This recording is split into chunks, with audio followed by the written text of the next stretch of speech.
I got to spend my summer working on a project that combines my two favorite interests, rocks and plants. Now, before I get into my project, I got to give you some background information. Plants are directly affected by the climate. We sort of saw this in the previous presentation by my cohort, Garth, but the difference between his project and my project is that I am looking at the climate parameters from leaves. So the parameters that we are using for my project are the margin of the leaf. Now, margins have been correlated to tell about temperature. So toothed margined leaves have been commonly found in colder climates. An example of a toothed leaf is like this elm leaf. Entire margined leaves, or untoothed leaves, are commonly found in warmer climates. An example of an untoothed leaf is like this lilac leaf. But what is really cool is that these same features can actually be found in fossilized leaves. And fossilized leaves are important for paleoclimate proxies that are used by paleontologists to tell about the climate of other fossils, like dinosaurs. So how we got to that was that in 1915, Bailey and Sinnott went around the world collecting different sites and noticed that in tropical climates, there seems to be more of untoothed leaves. They suggested that you could actually use this information to tell about paleoclimate from fossilized leaves. Fast forward 60-some odd years later, Wolf re-looked at Bailey and Sinnott's methods and came up with leaf margin analysis.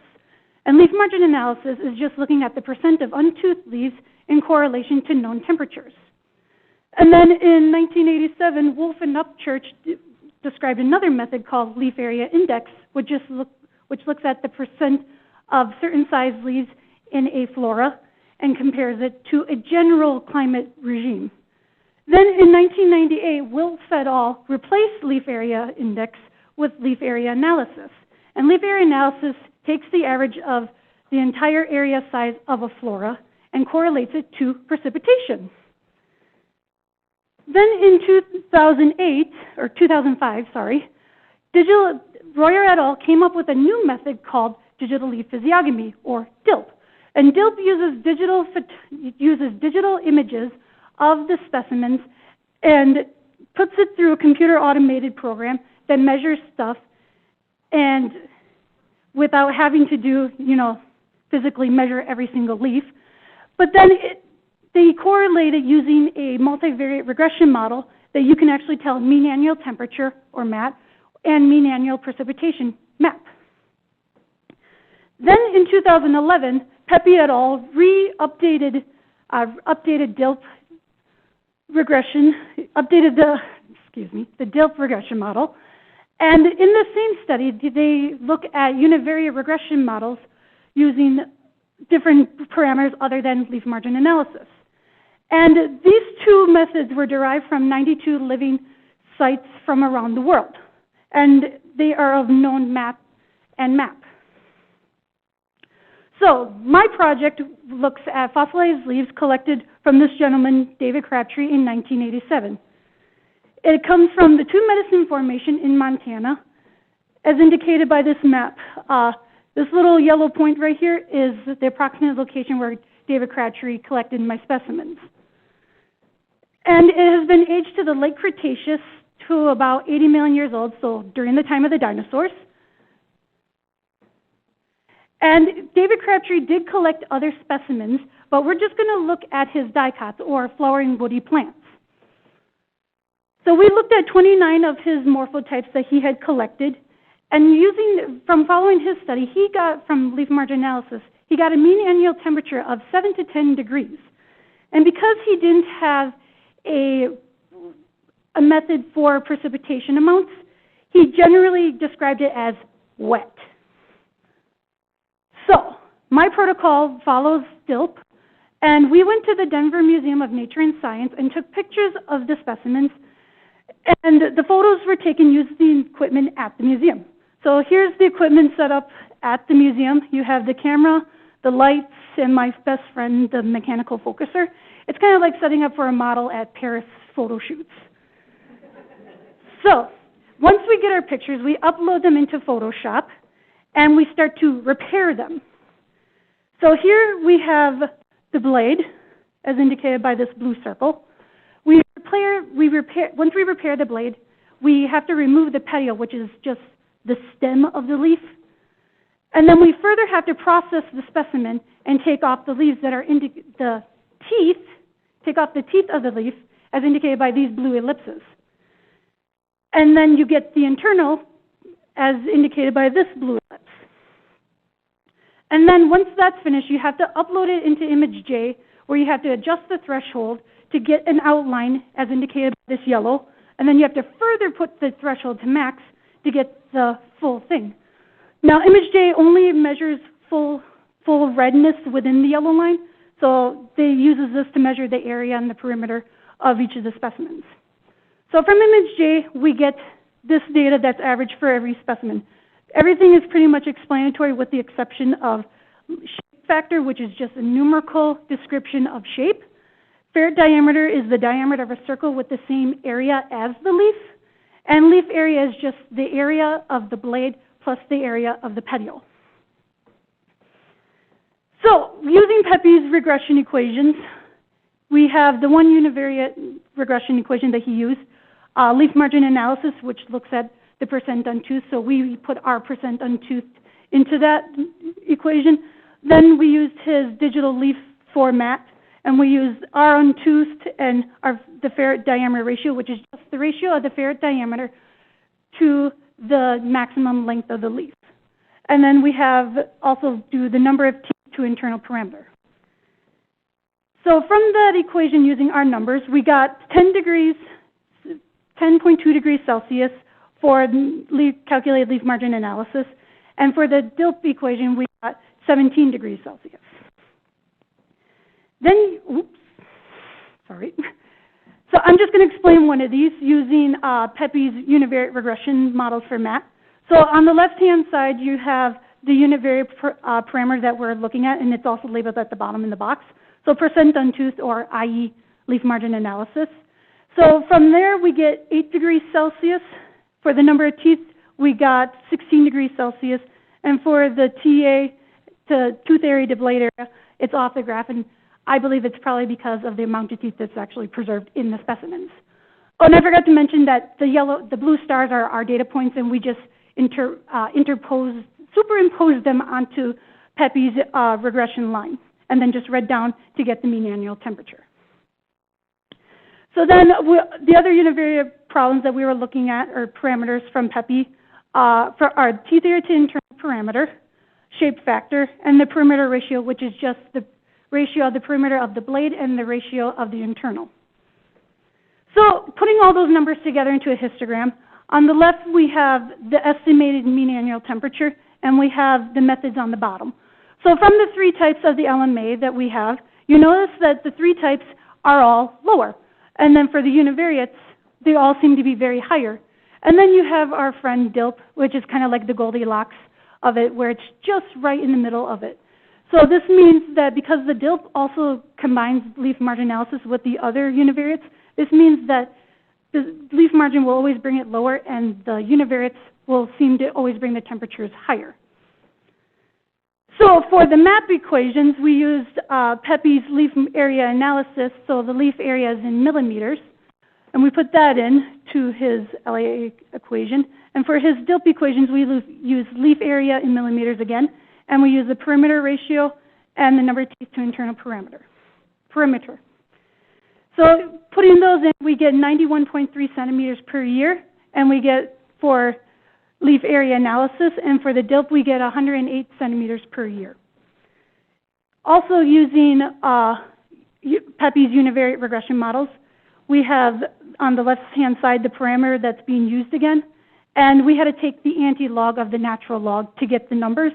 So for leaf area, we got 27.17 meters per year, and for the TA to BA, it's off the graph.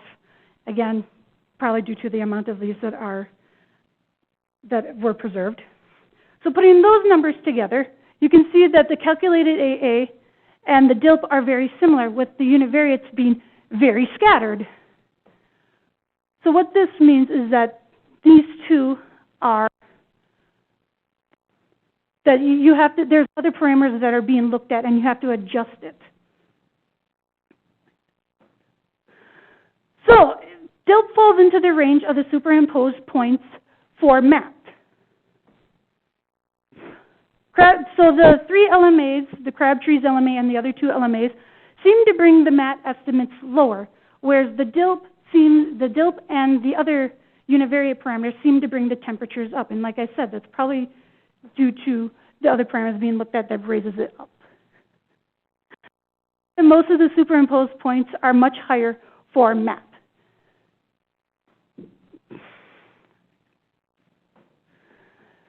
So, and because Crabtree only gave the estimate of it being wet, we didn't have a general description of what it was. But using these methods, the DILP method, we can actually have a measurement for precipitation.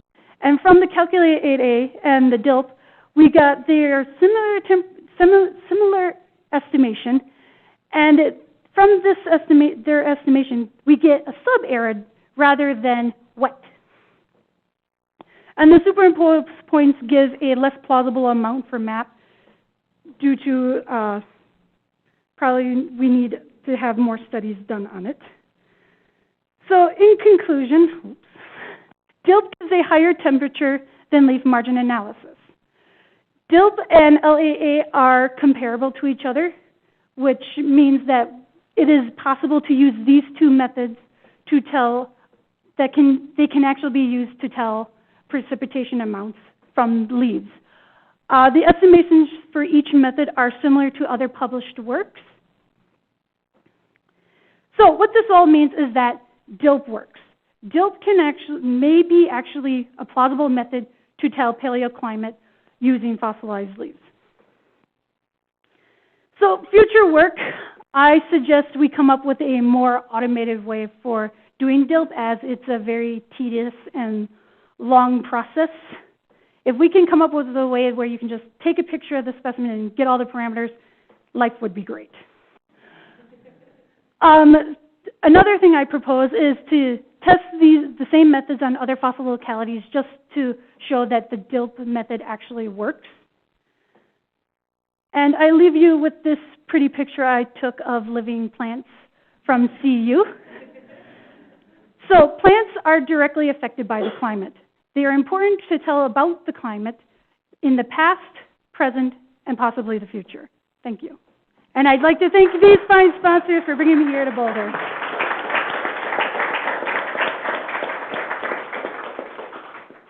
All right, thanks, Anne-Marie. Do we have any questions?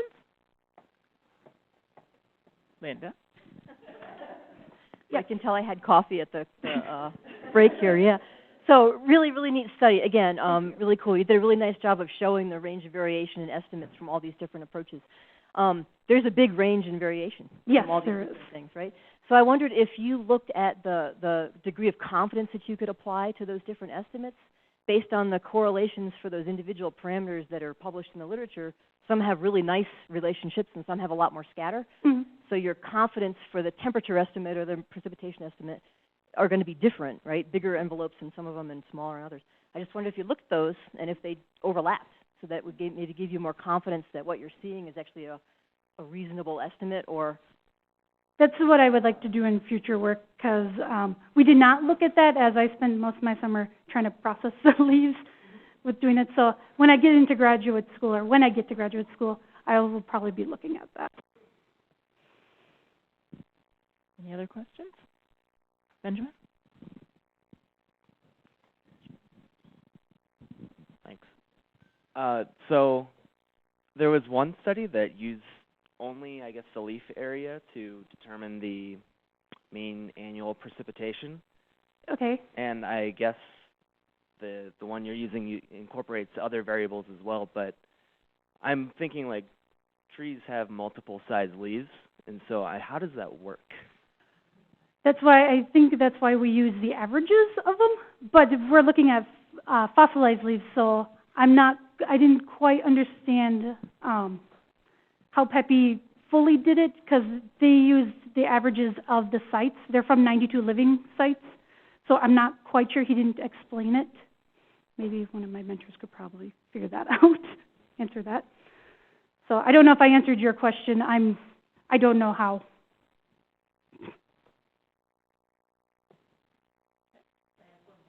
Sure. You mentioned that you have to remove the teeth on the leaves before you get the area. How do you decide what's a tooth and what isn't? There's a specific thing that they looked at. It has to be less than 25% the distance to the median of the leaf. But so it's just very. I kind of was looking for like the miniature. They're called sinuses in between the teeth. So I was going from sinus to sinus of each point to extrapolate the tooth. Thanks, Emery. Keep it stretching. Thank you.